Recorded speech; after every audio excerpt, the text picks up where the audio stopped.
Seorang beristighfar, jadi orang beristighfar tuh ada 3 ya.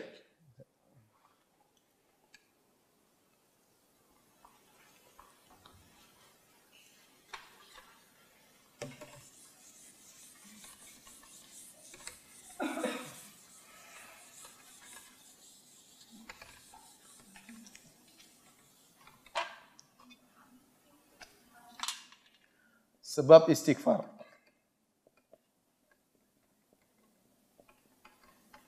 Ada 3 ya. Yang pertama karena bermaksiat. Karena bermaksiat. Dosa.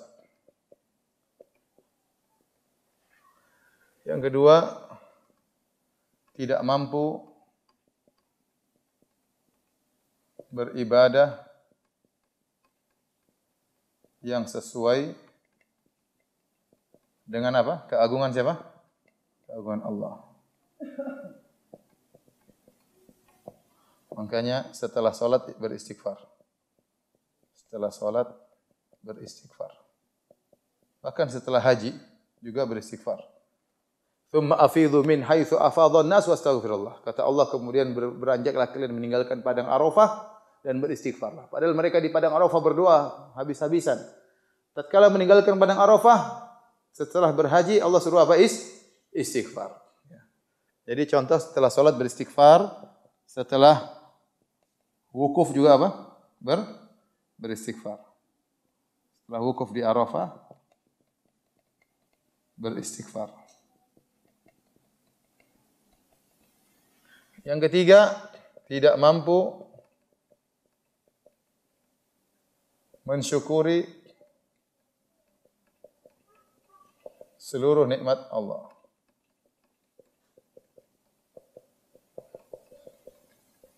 Bukankah setiap nikmat harus kita syukuri? Ya atau tidak? Tapi terlalu banyak nikmat yang Allah berikan kepada kita, kita enggak mampu untuk apa? Mensyukurinya. Contoh sederhana, doa keluar WC. Doa keluar dari jamban. Apa doanya? Ghufranaka. Ghufranaka. Artinya ampunanmu ya Allah. Kata sebagian ulama, kenapa seorang tatkala keluar dari WC dia beristighfar? Karena ada sebab, selama di WC dia tidak bisa berdoa kepada Allah, tidak bisa berzikir kepada Allah. Yang kedua, karena waktu di WC dia telah mengeluarkan kotoran dari perutnya. Seandainya kotoran tersebut tertahan, dia akan menderita penyakit yang berbahaya. Maka dia mengatakan, ya Allah, aku tidak bisa mensyukuri nikmat yang kau berikan kepadaku. Bahkan keluarnya kotoran, dimudahkan keluar kotoran itu nikmat yang tidak bisa saya apa? Syukuri. Maka begitu keluar WC dia mengatakan apa? Ghufranaka. Makanya Nabi SAW dalam hadis mengatakan, innahu la yughan ala qalbi. Sungguhnya hatiku ya, ada sesuatu, maka aku beristighfar kepada Allah. Artinya Nabi terkadang zikirnya tidak seperti biasanya. Terkadang dia tetap berzikir, tapi tidak sehebat pada waktu-waktu yang lainnya. Nabi merasa itu kurang. Maka dia beristighfar kepada Allah. Karena di hatinya terkadang mengalami kefuturan, artinya tetap berzikir, tapi tidak seperti saat-saat yang terkadang hatinya sangat mengingat Allah luar biasa. Ini pendapat Ibnu Hajar rahimahullahu ta'ala. Jadi, kenapa kita sering beristighfar? Di antaranya karena 3 perkara ini. Untuk perkara pertama saja sudah banyak kita harus apa? Beristighfar. Dosa yang kita lakukan banyak sekali. Masih banyak dosa yang kita lakukan. Kemudian ibadah kita juga masih banyak yang tidak beres. Ya. Salat kita, puasa kita enggak beres. Ya. Baca Quran kita enggak beres. Yang ketiga, masih banyak kenikmatan Allah berikan kepada kita, tidak mampu untuk kita syukuri. Ya ukhti, ya, saya kasih gambaran ya. Kita, kalau saya bekerja sama seorang bos. Bos itu kasih saya gaji ya 20 juta per bulan. Betapa hormatnya kita sama orang tersebut. Dia kasih gaji saya 20 juta per bulan. Bisa saya buat macam-macam, bisa menghidupi anak istri saya. Saya sangat hormat dia. Kapan dia panggil saya pasti datang. Kenapa? Gajinya berapa? 20 juta. Enggak usah 20 juta, supir kita gaji 4 juta. Kita telepon kapan saja, siap. Kenapa? Kita gaji cuma berapa? 4 juta. Kita suruh-suruh tapi benar-benar dia bersyukur dikasih gaji 4 juta. Sekarang ibu-ibu coba kasih rumah, kasih mobil ya. Terus masih malas-malas sholat. Masih malas-malas baca Quran. Dikasih suami, dikasih anak-anak, dikasih keimanan, dikasih banyak kenikmatan, terus masih malas. Makanya kalau kita lagi malas ibadah, ingat, ya Allah, saya ini kenapa ini? Nikmat begitu banyak, rezeki begitu banyak, kemudahan begitu banyak, iman, ikut pengajian dan macam-macam. Kenapa saya tidak semangat untuk beribadah? Maka semangatkan diri, bangun, berwudu, solat tahajud misalnya. Bangun, berwudu, solat duha misalnya. Dengan semangat buka Quran, baca. Ya Allah, ini yang bisa saya lakukan. Mensyukuri nikmat-Mu yang begitu banyak. Itu pun kita masih beristighfar. Karena begitu banyak kenikmatan yang Allah berikan yang belum mampu untuk kita syukuri. Ya.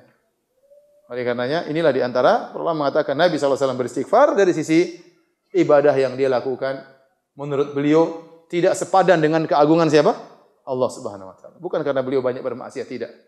Tapi karena ibadah yang menurut beliau itu bukan dosa, tapi menurut beliau tidak sepadan dengan keagungan Allah yang seharusnya ibadah yang lebih hebat daripada itu. Wallahu a'lam bishawab.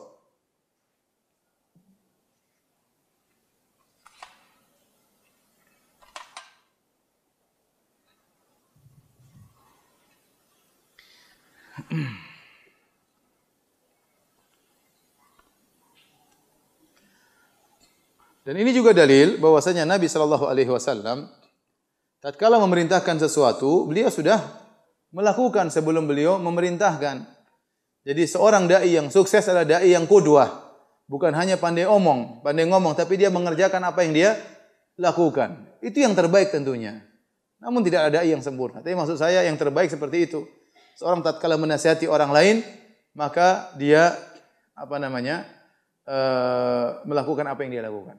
Disebutkan ada seorang ulama, saya pernah dengar cerita oleh seorang syekh, Allah, saya belum cek juga tentang kesahihannya, tapi disebut oleh seorang ulama yang dia sampaikan apa saja orang pasti kerjakan. Kalau dia bilang bersedekah, orang pada sedekah.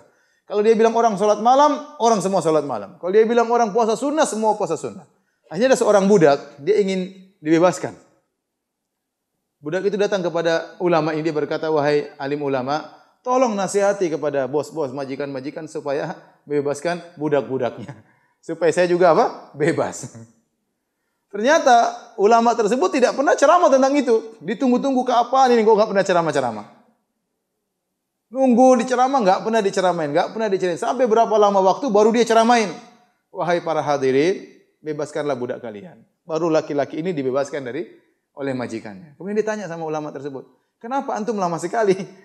Saya sudah ingin segera dibebaskan, ternyata lama.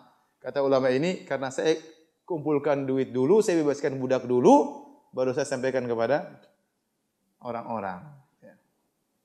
Nabi SAW waktu mengatakan beristighfarlah, beliau sendiri sering beristighfar. Oleh karenanya, ya, tatkala seorang melakukan suatu perkara, dia lakukan terlebih dahulu, kemudian dia sampaikan kepada orang, itu lebih mudah dilaksanakan oleh orang lain. Berkah. Sebagaimana yang diajarkan oleh Nabi sallallahu alaihi wasallam.